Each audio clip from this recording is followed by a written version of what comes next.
Alright, let me ask you this. What if some of the charities we think are solving problems are actually making them worse? That's the explosive question at the heart of Care for Calais' operations, and honestly, it's time we talk about it. So, here's the setup.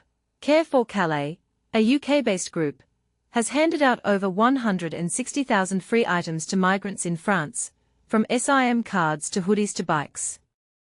But wait, why does a migrant trying to cross the channel in a dinghy need a bike?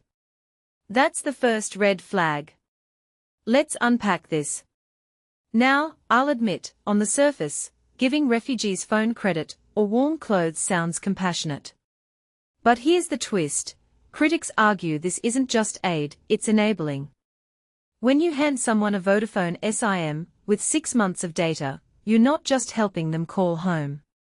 You're giving them tools to coordinate crossings. One French local even said migrants flock to Calais specifically for these freebies. So, are they helping people or helping them migrate? And here's where the moral grey zone kicks in. Care for Calais claims to support people on the move, but former UK officials call them naive enablers. Bill Rammell, a former minister, slammed their idealism, pointing out that free stuff in Calais attracts more migrants. But isn't that the opposite of what France, or the UK wants? It's like throwing a party, and then wondering why the crashers won't leave. But wait, let's zoom out. While Care for Calais spends millions on migrants, 13 million Brits live in poverty. 4 million kids. 1.7 million pensioners. So when Peter Blexley, a Scotland Yard detective, says he's more worried about Care for Crayford than Care for Calais, he's hitting a nerve. Why do migrants get free haircuts and English lessons while working-class families struggle to pay rent? That's not compassion, it's a broken priority system. And then there's the bigger picture.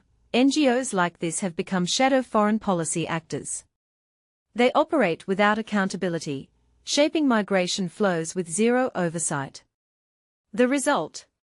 A crisis where taxpayers foot the bill twice, once for charity freebies and again for housing illegal arrivals. It's a lose-lose, and yet, the narrative stays the same: help refugees. No nuance. No debate. So, let's end with this. When does compassion become recklessness?